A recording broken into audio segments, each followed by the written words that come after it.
Então, novamente, boa tarde, pessoal. Essa é a parte 2 da nossa entrevista aqui com o pesquisador Marcos Aragão, a respeito da sua dissertação de mestrado, certo? Que vai aí analisar o direito do trabalho de uma forma não muito comum no meio jurídico, e daí a extrema relevância da pesquisa do nosso amigo Marcos, né, que vai aí trazer reflexões muito importantes, muito fundamentais, sobretudo aqui no âmbito da América Latina, né, a respeito da interseccionalidade, dos estudos de gênero, de classe, de raça, né, e da decolonialidade.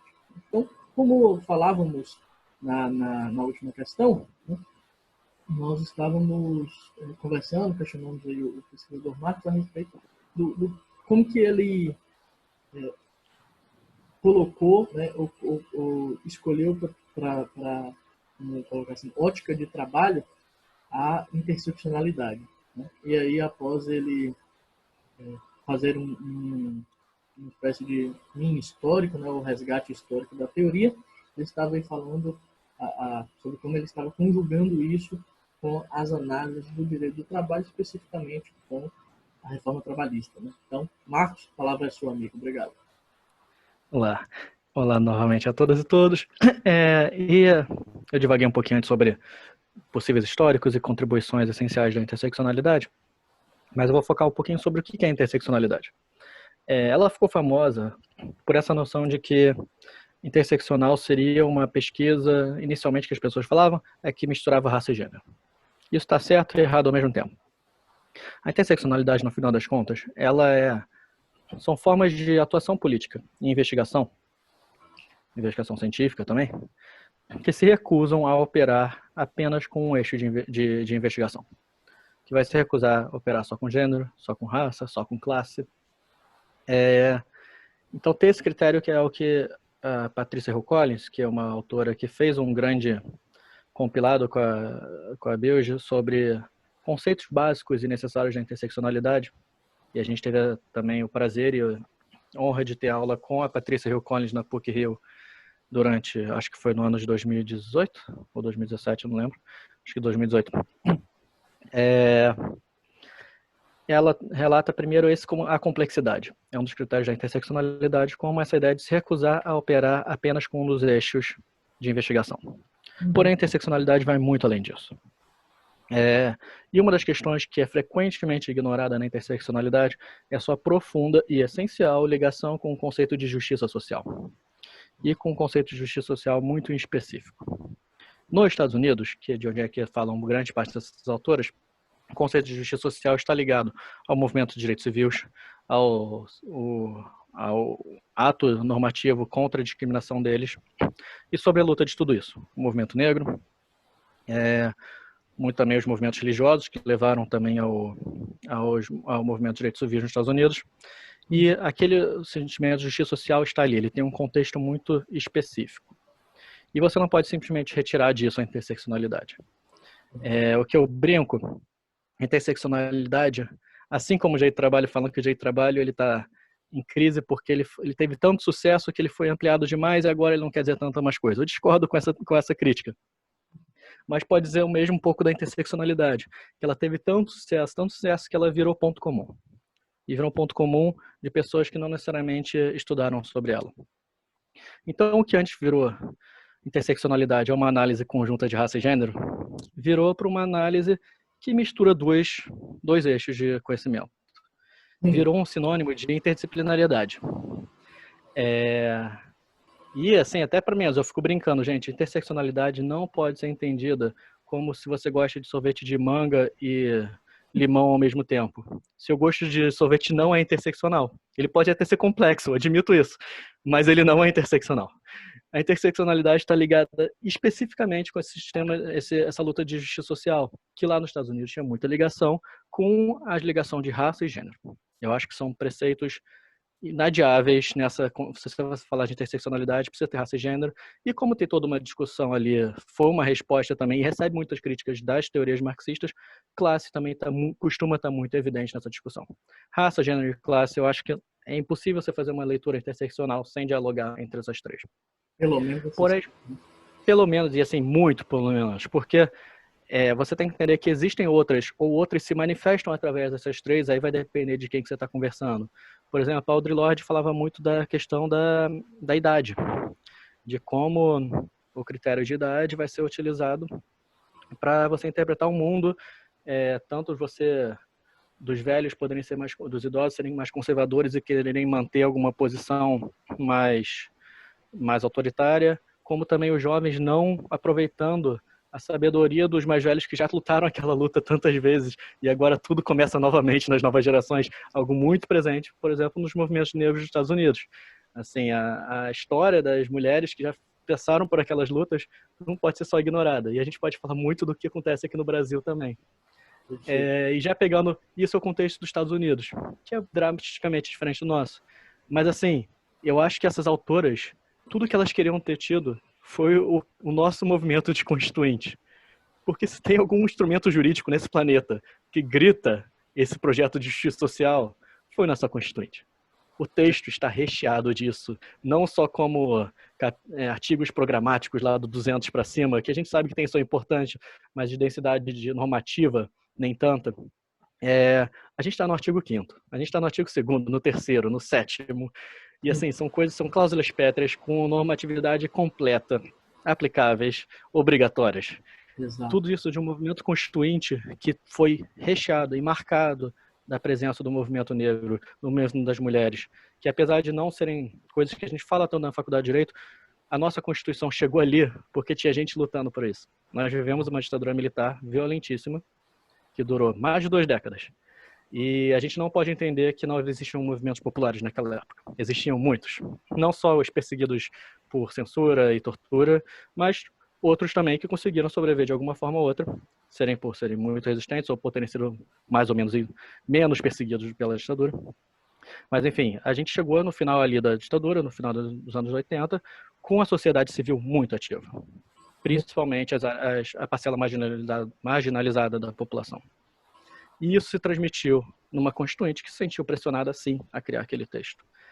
Eu acho que, principalmente, acho que você também nasceu pós-Constituição, assim como eu. A nossa geração vê a Constituição como dada e não entende de onde é que surgiu aquilo ali. Não foram um movimento constituinte, não foram deputados e senadores daquela época que decidiram criar aquele texto. Inclusive, vale muito na leitura de todas aquelas discussões daquela época. A gente tem felicidade lá na PUC, a gente tem o professor Pilate, que tem um trabalho fantástico sobre isso. Não só ele, a Adriana Vidal também tem sobre isso, a questão de gênero. Enfim, vale a pena esse resgate, a gente entender que a nossa Constituição e a justiça social estão ligadas de uma forma que é impossível separar. Eu acho que a gente acaba focando demais no termo dignidade humana, sem relembrar que isso teve o movimento social na sua gestação. E não podemos separar. Então, lá nos Estados Unidos, a gente tem muita crítica da interseccionalidade, tipo, é possível sim usar a interseccionalidade sem usar a justiça social. Seja numa ideia que eu discordo muito de você discutir raça, gênero e classe sem um conceito de justiça social, eu acho que não é uma separação possível, ou aquele clássico como uma crítica mais à direita e mais cética, que vão chamando, essa galera da interseccionalidade direita seriam os social justice warriors, os guerreiros da justiça social, tirando uma credibilidade acadêmica, transformando aquilo tipo em militante sem sentido, como se militância e academia fossem uma coisa diferente. E como se o acadêmico fosse aquela torre de mármore da neutralidade que nós sabemos que não existe. Claro. Mas, sério, no Brasil não existe isso, porque a nossa Constituição está ali. Nossa Constituição não tem mais de 200 anos e tem 10 artigos com algumas emendas. Nossa Constituição, ela fala disso, é sobre isso. Então, quando eu trago a interseccionalidade para o direito, não trago, como eu tento abordar isso, né? Eu acho que ela combina demais com a nossa Constituição. E ela permite, não somente como uma discussão política, como uma discussão sobre a interpretação da norma constitucional e das normas em geral do direito. A gente vive numa época sobre a discussão o que é o pós-positivismo, o que é o positivismo. E eu lembro um autor que eu usava bastante, que era o Frederick Miller, que foi possivelmente o responsável pelo termo pós-positivismo no Brasil. E o que ele fala muito sobre aquilo, existe a norma, mas a norma é muito mais do que as palavrinhas escritas ali. as palavrinhas escritas podem ter significados de interpretação diferente.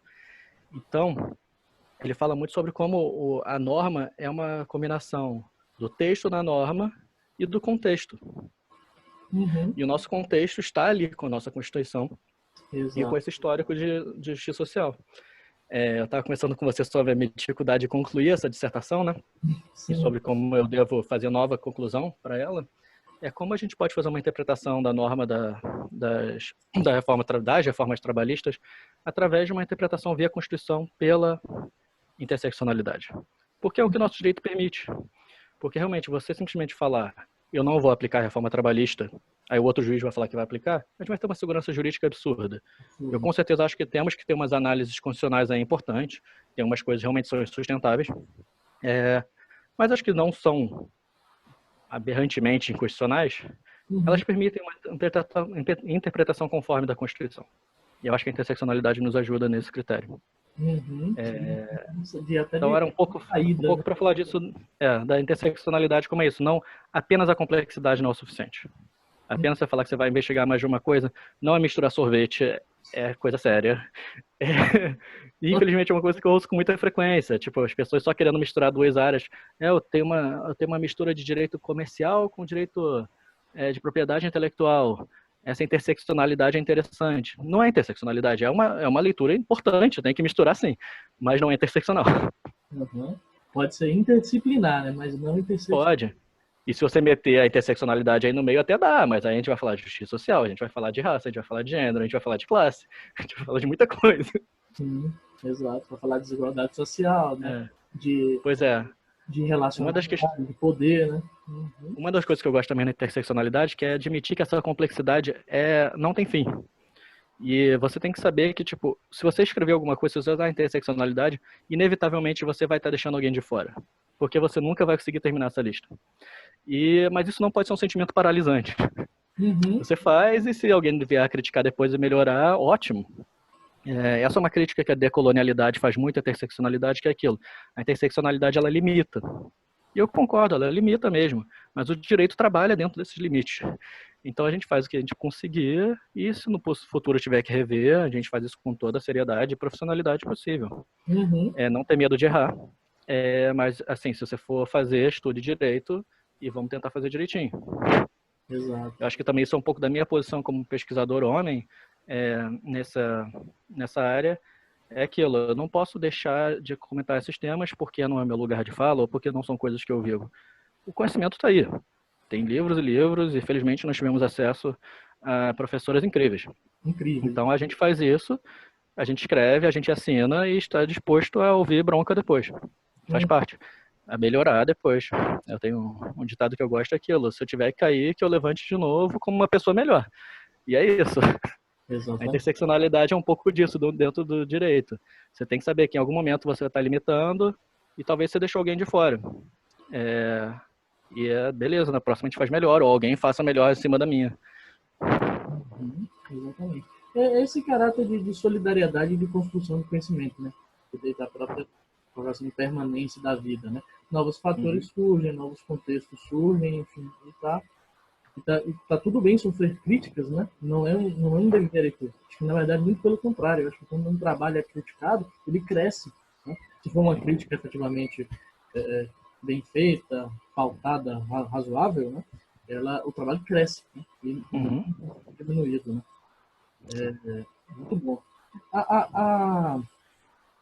Agora que você comentou esse aspecto aí, eu ia até te fazer essa pergunta, que é uma colocação um pouco mais pessoal, né?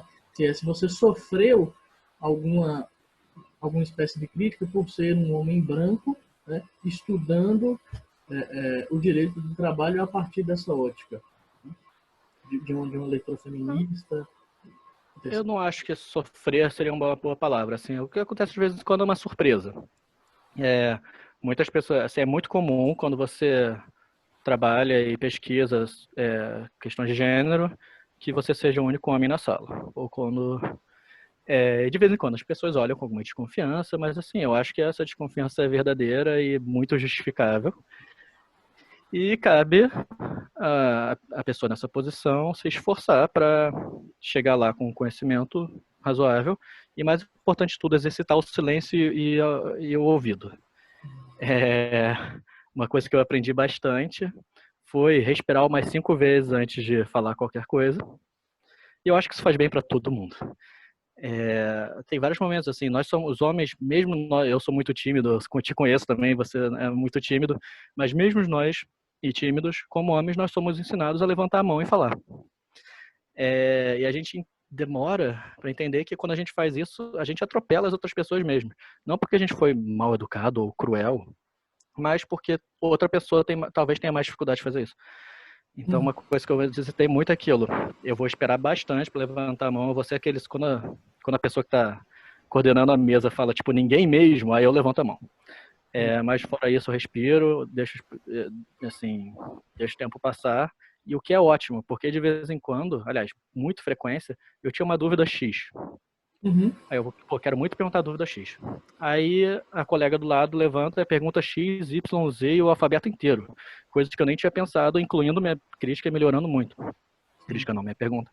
Então, esse exercício do silêncio e da audição é o que eu recomendo para todo mundo que queira estudar coisas que não dizem respeito ao seu próprio corpo, digamos. Mas por essa ideia de tipo sofrer, essa coisa que a gente ouve por aí, tipo preconceito reverso, não. Assim, eu acho que realmente a gente tem que se provar como, se você quiser se ver como aliado, não sei. Aí a gente entra em umas categorias políticas, mas eu acho que a gente tem que se provar mesmo, e a desconfiança das pessoas que sofreram violências na vida é real, tem que ser valorizada, e se por algum de você tiver que engolir alguma situação que você não gostou, faz parte mesmo, porque assim, é a nossa posição de privilégio, e uma das coisas que a gente pode tentar fazer é não utilizar esse privilégio para atropelar as pessoas. É fácil, não é? Mas te garanto que não é fácil para as pessoas que estão nessa posição de sofrerem violências diárias que eu e você não sofremos por sermos homens, por exemplo.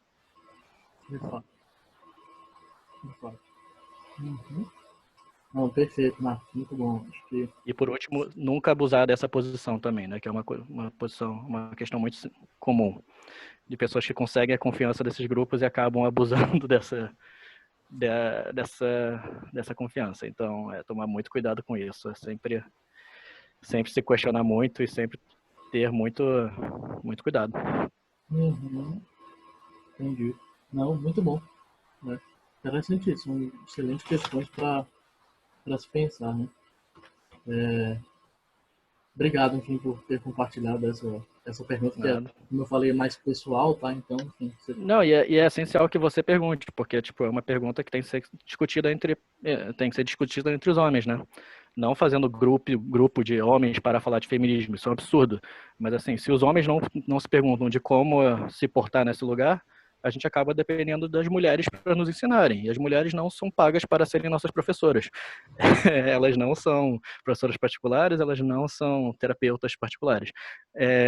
Se forem, é porque você combine isso com elas, com as profissionais que estejam recebendo para isso. Mas não suas colegas de pesquisa, não suas parceiras de vida, suas amigas, enfim. De fato. Verdade. Muito bom, Marcos.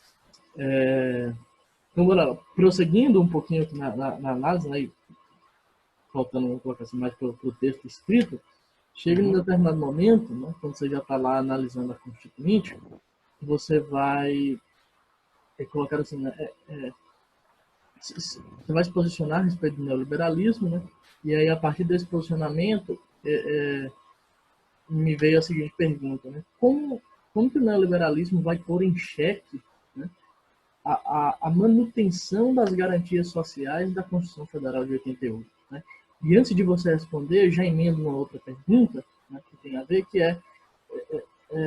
você tem uma leitura razoavelmente particular do neoliberalismo, né? Em determinado momento, você vai dizer o seguinte: eu achei isso muito interessante e veio a calhar bem no seu trabalho, e eu gostaria que você comentasse, que é o seguinte: você vai colocar assim, o neoliberalismo é um sintoma das intersecções. Então, não sei se você vai lembrar disso exatamente agora, assim, não sei se você está com aí, mas seria interessante, então, você comentar um pouquinho para a gente aí dessa primeira questão e da forma como você enxerga o neoliberalismo a partir dessas teorias que você mobilizou, né? Acho que é isso. Ok.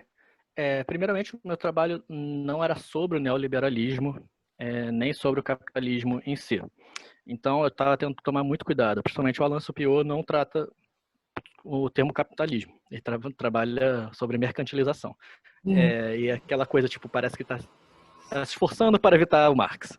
É uma coisa que a gente vê muito na academia, né? Tipo, a briga de conceitos, não quero ser botado dentro de uma escola ou de outra. Sim. Então eu estava toda hora tendo que tomar cuidado, porque, beleza, chegando ali na decolonialidade, capitalismo entra com todas as palavras, na interseccionalidade também. Mas a gente tem que lidar também com o que é o neoliberalismo, porque a gente está falando agora do nosso século. A gente não está falando mais de 50 anos atrás, muito menos de 200 anos atrás. Uhum. Então, quando ali eu entro, essa frase que você falou das intersecções, o neoliberalismo é um fruto disso, essa seria uma posição dentro do que eu entendo da decolonialidade, que o neoliberalismo ainda não seria uma dessas formas de opressão. As formas de opressão, as matrizes seriam a colonialidade, o racismo, o capitalismo e o heteropatriarcado. Tem gente que bota o cis-heteropatriarcado, depende disso. Mas seriam esses 4 grandes sistemas de opressão que se retroalimentam e vão construindo todas as situações. O neoliberalismo, e você com certeza sabe disso porque já era seu objeto de estudo muito antes de ser o meu, tem toda uma discussão sobre esse objeto, sobre esse vocabulário, Sim. que eu pessoalmente na época não estava tão por dentro. Agora que eu estou pensando em outras formas de pesquisa, talvez um doutorado, a discussão sobre o neoliberalismo está muito mais presente, ali pegando especialmente o Laval e a Butler. Mas para o texto dessa minha dissertação é aquilo, não é um texto sobre neoliberalismo, então não estou tentando chegar a uma conclusão do neoliberalismo ali. Ele surgiu no texto porque é uma coisa que não dá para ignorar, mas não, se eu fosse voltar ali, seria uma nota de pé de página para me posicionar. Entendi. Porque, apesar de eu estar falando ali sobre a reforma trabalhista, eu estava querendo falar um pouco do direito do trabalho como um todo, né? Então, não estaria ligado especificamente a uma coisa relativamente recente, que são os últimos 50, 40, depende de quem você está falando aí. Uhum. Sim. Não, entendi. Tranquilo, não. Maravilha. Vamos lá. Você vai...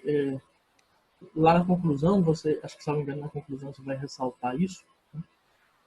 Você vai utilizar o acidente da Vale, em Brumadinho, como grande símbolo, né, das injustiças propostas pela reforma trabalhista. Né? Por que você escolheu esse acidente como símbolo e o que levou você a chegar nessa conclusão? Né? Assim, quando teve eu nem gosto de usar o termo acidente, o crime de Brumadinho. Aliás, atualmente eu até evito chamar de crime de Brumadinho, eu chamo de crime da Vale, porque Brumadinho foi um conjunto de vítimas e quem cometeu o crime foi uma personalidade jurídica. Eu já tinha escrito minha dissertação. E eu estava um pouco daquela, acho que todo mundo que escreve na pós-graduação tem aquele sentimento de solidão, assim, que eu estou escrevendo sobre uma coisa e ninguém mais tem interesse, principalmente aquele final de turma que a gente mal mais consegue conversar sobre nossos temas, está todo mundo muito focado, tenho que entregar a minha. Sim. E aquilo, tá falando, cara, será que meu tema realmente é relevante? Ninguém mais está falando sobre isso, que era a lesão extrapatrimonial, o dano moral, como você preferir falar. Aí acontece o crime da Vale. E não somente foi o maior acidente de trabalho da história do Brasil, até o Covid-19, isso vai ser uma discussão que a gente vai ter no futuro. E, assim, além de ter os falecimentos, a destruição da natureza, de todo o mercado, de todo o trabalho ali, foi o primeiro momento que foi botado em xeque a limitação imposta pela reforma trabalhista, o dano moral, a lesão extrapatrimonial, depende como é que a gente chama. E aquilo ali chegou nas notícias. Se eu não me engano, uma das primeiras pessoas que trouxe esse questionamento ao público foi o Sakamoto. Sakamoto sempre muito sagaz e muito atual nas colunas deles. E a mídia percebeu, realmente, é insustentável que as famílias tenham uma limitação de 50 salários da vítima por algumas razões. A primeira é, as vítimas que recebiam mais salário valem mais do que as que tinham menos. Isso vai contra tudo que nossa república é sobre. E ficou gritante. A segunda é, como tem esses critérios de 50, o 50 tem que ser o mais grave. O que é o mais grave? A pessoa que faleceu e encontraram o corpo, a pessoa que faleceu e não encontraram o corpo, a pessoa que acabou tendo lesões que impeçam ela de trabalhar. Enfim, são todas as situações que, na opinião majoritária, entram no máximo. Mas você não pode diferenciá-las, você não pode nem discuti-las. O máximo é 50 salários mínimos. E, novamente, quem recebia mais salário vai ganhar mais indenizações. Isso, além também, aí você vai ver, grande parte das pessoas que morreram foram terceirizados. E os terceirizados recebiam menos. E as pessoas ali que não eram empregados. Tinha muitas pessoas ali que não eram empregadas. Muitos eram os terceirizados de si mesmos, os pejotizados. Isso aí não tinha nem contrato de trabalho. Tinha as pessoas que viviam naquela área ou que perderam alguém, ou morreram, ou tiveram seu trabalho da vida destruído. Também não entra.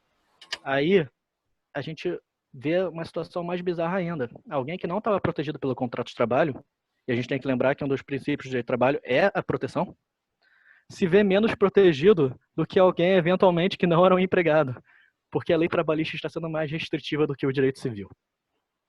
Isso é uma aberração jurídica. Mas foi uma aberração jurídica construída de propósito na lei trabalhista. Eles falaram isso com todas as palavras, que era para acabar com princípios de proteção mesmo. E a gente vê essa situação aberrante do direito trabalhista sendo mais restritivo nessa proteção. Então, o crime ali da Vale veio no momento que eu estava entregando a dissertação e eu falei, cara, não tem como não falar sobre isso. E eu acabei botando e a banca me entendeu, mas recomendaram, e eu concordo com a minha banca, de que para uma publicação, que eu ainda estou vendo se eu vou querer publicar ou não, com certeza retirar isso. Assim, botar como um marco histórico ali de um momento que entrou na boca do povo que a lei trabalhista estava insustentável. Mas repare que desde lá ela continua a mesma, né? Pelo menos nesse aspecto. Então, a gente vê que o insustentável é bem sustentável no Brasil. Verdade, Marcos.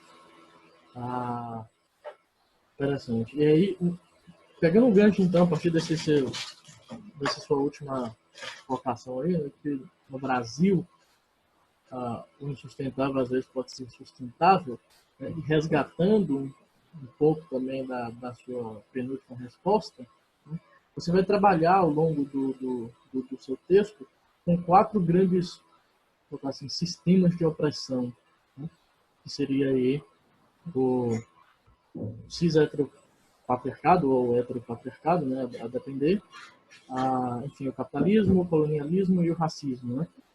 Será que teria como você não resumir, né? Porque resumir é uma palavra difícil e estranha também aqui agora, mas falar um pouquinho a respeito de cada um, né? E como que, de certa forma, eles acabam se materializando aí no direito do trabalho, né?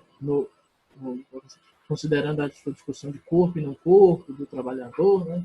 Fala um pouquinho sobre isso. Beleza. Isso vem de uma abordagem decolonial, né? E nesse sentido de, primeiro, tentar não hierarquizar necessariamente esses sistemas de opressão. Porque, por exemplo, se você vai pegar uma base marxista mais ortodoxa, ele vai, no mínimo, falar que a classe é mais importante que as outras, se ele não falar que as outras, na verdade, são formas de ideologia para justificar a burguesia. Qualquer pessoa que trabalha com raça ou gênero já ouviu isso alguma vez na vida. Então, a decolonialidade vê busca interpretar a sociedade através disso, em sua Constituição, na origem dos estados, na origem do direito, na origem das relações de família. A pesquisa, Maísa, você conhece, minha parceira, é disso, a construção do conceito de família através disso tudo. Então, rejeitando um pouco tipo, a hierarquia entre essas situações, aí vamos lá por partes, então. Colonialidade. O que seria a colonialidade? É muito ligado com a colonialização moderna, junto com a escravidão moderna. Que não foi... Sempre tem aquela justificativa, não, a escravidão sempre existiu. A gente acabou de ouvir alguém do governo falando alguma coisa muito parecida sobre isso de tortura. A ideia de sempre existiu. Óbvio que as coisas sempre existiram de alguma forma ou de outra no mundo. Porém, a escravidão moderna não foram, tipo, casos de escravidão, ali seja de punição, seja de conquista de algum povo do outro. Foi um sistema econômico. Foi um sistema econômico que alterou a economia do mundo, construiu que um continente colonizou outros dois. E através disso, ele revolucionou a sua economia e criou até novas formas de ser humano ou de não ser humano, né? E a gente ainda herda disso não só as consequências puramente econômicas, mas como a ideia de alguns seres humanos valem bem menos que os outros. Uma dessas coisas foi o racismo, que surge ao mesmo tempo. Surge nesses critérios, né? A decolonialidade, ela vem questionando muito também os termos que foram criados na modernidade. Na modernidade, a gente está falando na criação dos Estados europeus, na formação da ciência de como a gente entende ela hoje em dia. Então, é muito dialogando com esses pressupostos. A colonialidade e o racismo, acho que, sem a gente entrar muito, eu acho que eles estão mais ligados nesse sentido. O capitalismo, eu acho que fica bastante evidente também, de como, de forma de sistema econômico, ele também produz subjetividades, produz desigualdades, também se comunicando novamente com todos os outros, nenhum desses existe sozinho. Sim, claro. E o cis-heteropatriarcado, patriarcado, dependendo de como é que você quer chamar, no direito do trabalho também, acho que é uma das coisas que a gente tem que mais discutir. E também eu acho que é legal que muita gente tem esse sentimento de vira-lata do brasileiro, né? Falar que, tipo, no Brasil é pior. Em questão de proteção e proibição de discriminação contra as mulheres no direito do trabalho, na lei e na Constituição, o Brasil está muito além dos outros países. O problema é a aplicação e a fiscalização. Isso todos nós vamos concordar. E também de todas as mulheres que praticam formas de trabalho não remunerado, como trabalho doméstico, o trabalho do cuidado. Mas, assim, no sistema jurídico, tipo... Eu lembro que não tem nem 5 anos que as pessoas estavam comemorando, se eu não me engano, era a Suíça que tinha proibido a diferença de salários entre homens e mulheres. Gente, isso está na Constituição desde 88. Então, assim, e as pessoas botando como se fosse a maior maravilha do mundo. E realmente é legal, ótimo que façam isso. Mas, assim, lembra que a gente já fez isso há um tempo. Se é aplicado ou não é outra história. Mas eu acho que é uma coisa que vale a pena. A gente reclama muito do direito do trabalho brasileiro, né? É uma das matérias mais impopulares dentro da faculdade. As pessoas falam que é difícil ou que não gostam. Ou que ela é botada como o grande vilão da economia, né? E isso acaba que as pessoas não gostem do direito do trabalho. E a gente o Brasil, felizmente, é sim referência em diversos aspectos. Infelizmente, somos referência em vários aspectos negativos também. Mas normalmente não é por causa da lei, é por causa da aplicação dela ou não aplicação dela. Agora, com a reforma trabalhista, a gente desceu bastante nisso. Mas nossa Constituição ainda está lá, querendo ou não. E ela tem coisas que os outros países só invejam. Ou seja, pelo menos em fazer leis, o Brasil é bom, né? Ou em texto constitucional, com certeza, ainda é referência. E a reforma trabalhista foi um grande baque nisso, infelizmente. A gente pegou um retrocesso aí bem amargo e bastante substancial, enquanto outros países no mundo tiveram outras saídas. Então, nesse sentido, a gente ficou um pouco com um mau exemplo, como a gente tem feito algumas vezes nos últimos anos. A própria lei das terceirizações também, né? A permissão das terceirizações na eu chamo de reformas trabalhistas, Dorival, porque não foi só uma. Logo antes da reforma trabalhista, a gente teve a ampliação do conceito de terceirização. Antigamente, você só podia terceirizar o que ele chamava de de atuação média, né?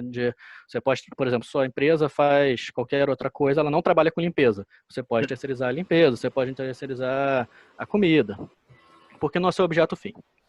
E ficou assim por muito tempo no Brasil. E foi uma coisa que tentavam flexibilizar. E no governo Temer eles flexibilizaram de forma que você pode terceirizar absolutamente tudo. E vou te falar que a reforma trabalhista, depois disso, quase ficou desnecessária. O golpe depois da reforma trabalhista foi, claro que ainda teve repercussões jurídicas, principalmente para aqueles que ainda conseguem ter um contrato de trabalho com seu próprio empregador, em vez de ser terceirizado, nunca ter acesso à própria empresa. Sim. Mas assim, aquilo lá já era o suficiente para desestabilizar tudo. O fato de eles terem conseguido piorar mais ainda na reforma trabalhista mostra o momento político que vivemos. Mas teve essas duas e as incontáveis medidas provisórias. Eu não vou falar que é coisa nova. Desde as Olimpíadas, da Copa, estabelecer como hábito a mudança de flexibilização de direitos dos trabalhadores via medida provisória, inclusive no governo PT. Principalmente nas áreas de turismo, relacionadas ao que a gente entende como os jogos ali, os grandes eventos que o Brasil sofreu nas últimas décadas.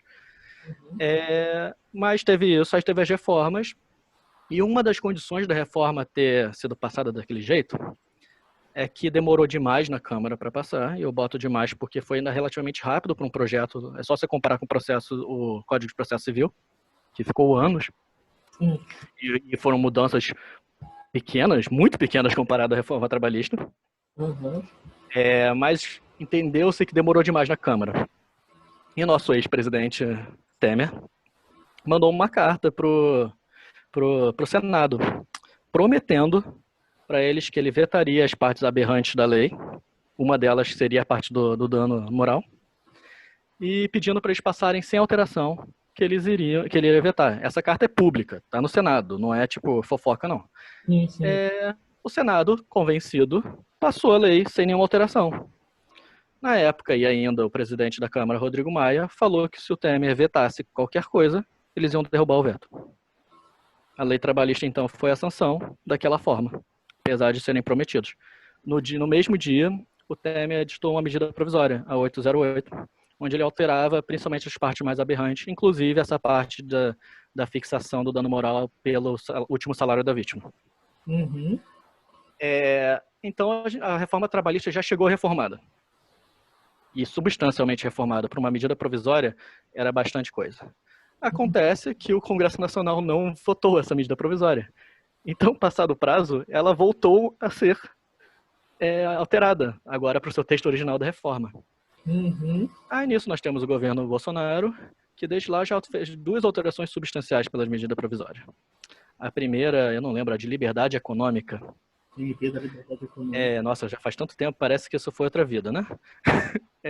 Muita coisa acontecendo junto, né? Que a gente... Pois é, saudade daquela época. Essa foi depois discutida e algumas coisas foram aprovadas pelo Congresso Nacional.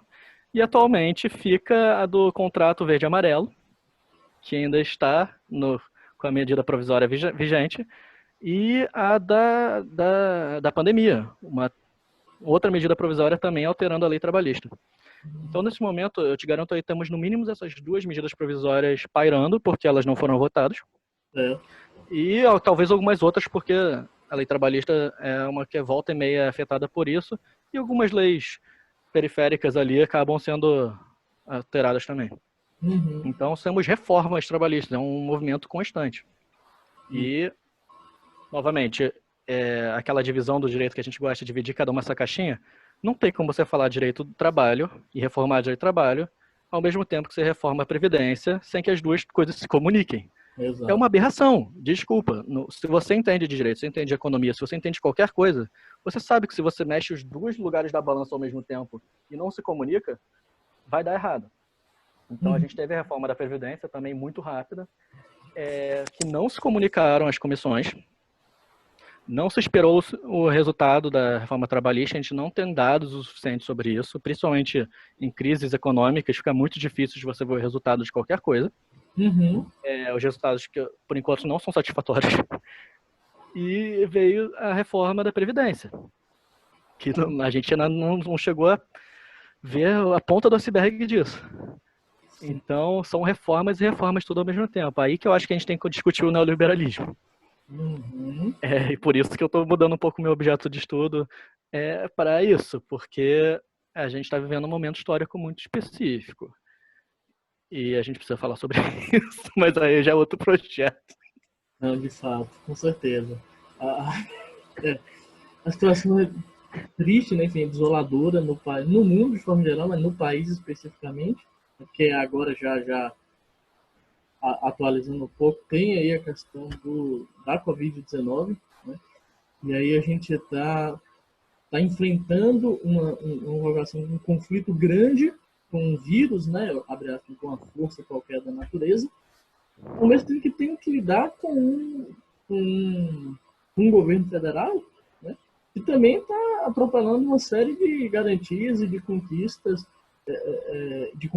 mesmo, né, no sentido forte da palavra, que a sociedade conseguiu sacramentar ali na Constituição de 88. Né? Então, assim, não está fácil para as brasileiras e brasileiros. Né? Você vê assim, por mais que os núcleos duros do governo estejam se dividindo, mesmo assim, se você não for se declarar de esquerda, todo o resto, você vê, a solução é continuar a agenda de reformas no Brasil. E, gente, nós estamos fazendo as agendas de reformas desde 2015 e não melhorou. E eu não estou falando aqui, tipo, assim, eu acho que vale a pena a gente pensar, será que isso realmente está sendo uma solução? Porque por enquanto não foi. É aquela coisa, se passar, sei lá o que, o dólar vai para R$ 2. Passar, sei lá o que, se, tudo vai passando, e tudo vai passando. E eu sei que o dólar não representa droga nenhuma. É, é um péssimo critério para a gente falar do desenvolvimento do país ou não. Mas é sempre o reforma aquilo, reforma aquilo, reforma aquilo. É na próxima que vai melhorar, é na próxima que vai melhorar. E nossas leis têm sido muito ruins, não só na questão que eu discordo delas politicamente. Estão sendo muito fracas. Uhum. Isso vai Tecnicamente, criar... elas são fracas. Né? Tecnicamente, muito fracas. Elas não estão chegando no objetivo que elas querem chegar. Por exemplo, a nossa reforma trabalhista, gente, a gente escolheu não enfrentar os trabalhos por aplicativo. A gente até agora não tem legislação sobre isso e a gente teve uma reforma. Uhum. Escolheram não falar sobre isso. Escolheram não falar sobre isso porque na época era o medo dos taxistas ficarem contra ou a favor. Sim. E assim, todo mundo avisando, gente, isso vai muito além dos taxistas. Hoje em dia, isso está virando o padrão. A gente vê o nível de informalidade no Brasil está chegando a níveis nunca antes vistos. Uhum. E continuamos não tendo lei sobre o assunto. Sim. Isso no país que é criticado por ter lei sobre tudo.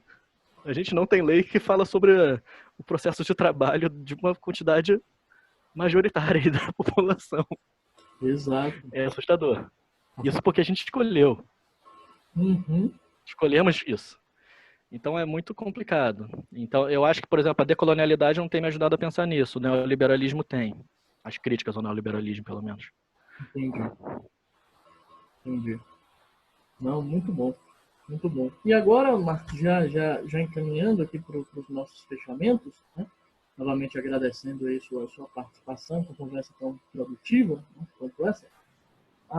Em determinado momento lá da sua conclusão, na verdade, o fechamento, né, da sua conclusão, você vai apontar que, na verdade, uma questão aqui que a gente já até comentou, né, que mesmo que se toda reforma fosse considerada inconstitucional, né, essa reforma de 2016, o seu trabalho ele se manteria de pé, né? Ou seja, ele não seria prejudicado em entendimento e nem perderia o objeto. Né?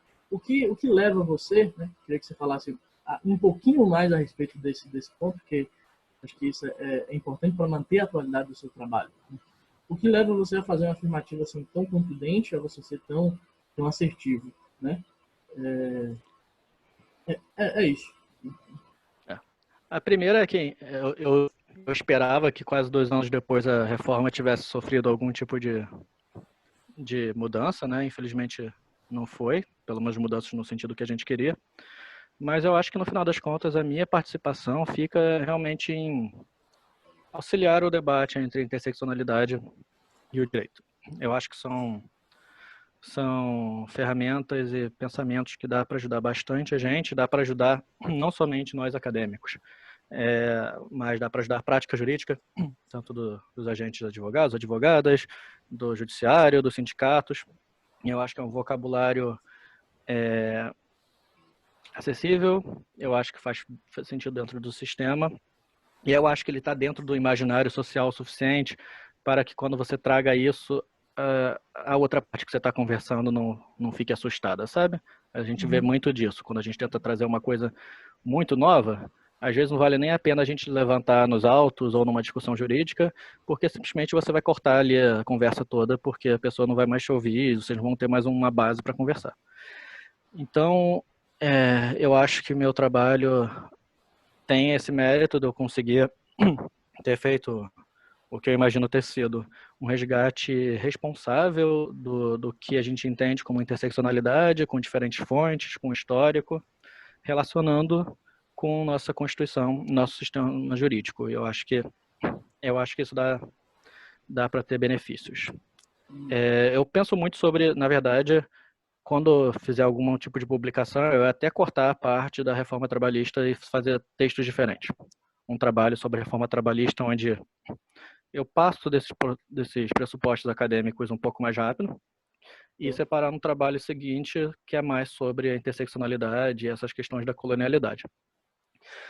A razão de que, pelo que eu ainda não fiz, uma delas é aquilo que a gente estava conversando. Será que cabe ao Marcos, um homem, lançar esse livro? É uma coisa que eu me penso muito. Então, tem gente que fala assim, com certeza faça isso logo, outras pessoas concordam, às vezes, com o meu medo de falar, não, guarda isso aí. Então, ainda não cheguei na solução. Como ainda não fiz essa alteração no trabalho que eu quero fazer, possivelmente dividir em duas, ainda fico nessa minha reflexão. Entendi. Não, legítimo, super legítimo. Acho E é um pouco daquele medo também, a gente sabe que o mercado de livros no direito é um absurdo de quantidade de publicações, muita gente escrevendo para pouca gente lendo, eu sempre fico com medo de contribuir com isso. Aquilo, tipo, quem sou eu para lançar um livro, né? Ou, assim, artigo, felizmente eu já tenho sobre isso, então é tranquilo. Mas essa ideia de lançar um livro, mas a gente sabe que pro dia a dia do jurídico, o que funciona mesmo é mais essa ideia de livro, né? Então, tô refletindo sobre isso, tô indo, aceito até conversar com você sobre isso depois. Não, claro, com certeza. Acho que a gente pode... primeiro, é um questionamento legítimo, louvável, né? Porque acho que prova a seriedade de você, enquanto pesquisador, e da sua pesquisa, né? O respeito, o carinho, de certo modo, né? A solidariedade, a compreensão que você tem do assunto, né? E com certeza a gente pode conversar sobre isso, sim. Né?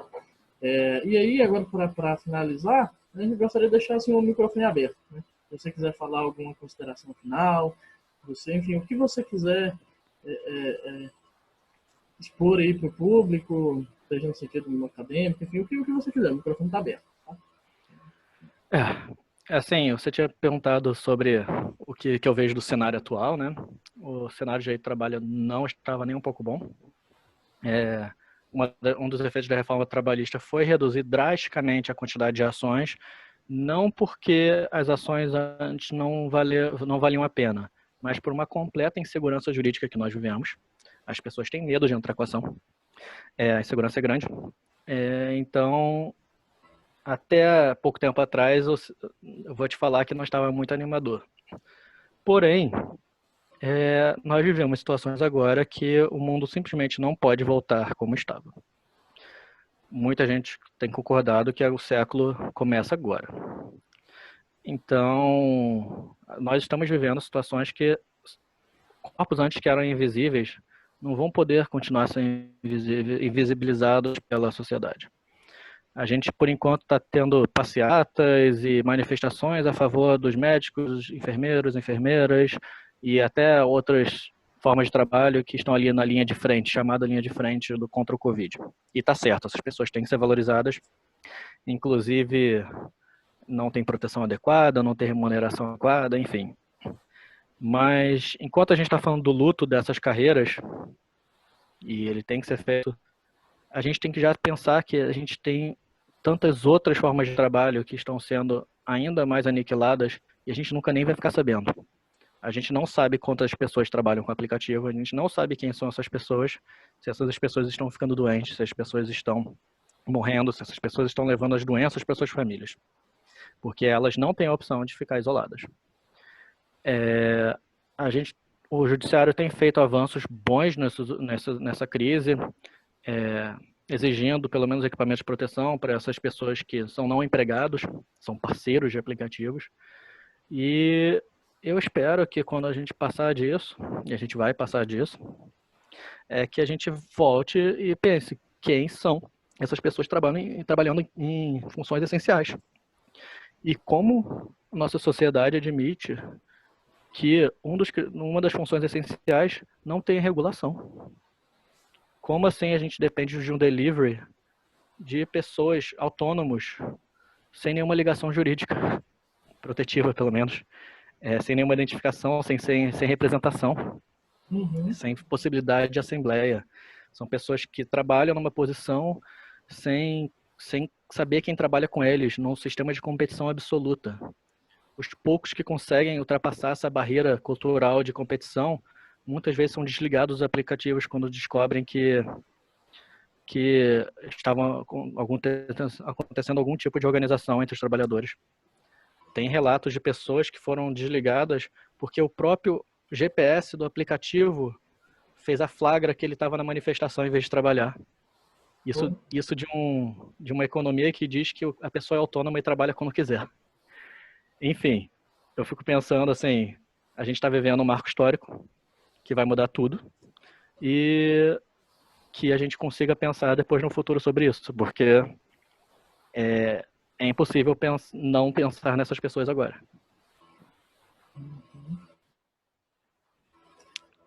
Acho que era isso. Não, beleza, acho que é importante terminar de forma reflexiva, né? Ainda que a gente não pode esconder a realidade, né? Então, são questões muito interessantes para pensar. Então, enfim, se você tem, continuando a trabalhar, pesquisar nessa seara aí do direito do trabalho, acho que você tem muito trabalho pela frente. Espero que venha bons artigos, boas teses, enfim, bons livros, para que a gente possa ler, conversar, debater. Tá bom? Então, Marcos, muito obrigado pela... Depois eu vou te mandar os links, então, dos blogs e talvez o da minha dissertação, talvez já direto para a bibliografia, se as pessoas tiverem interesse de pegar minhas fontes, que elas são muito mais interessantes do que eu. E é isso, eu agradeço demais pela sua iniciativa e pela pessoa que você é. Show de bola. Obrigado, amigo. Obrigado, gente. Um abraço. Tchau.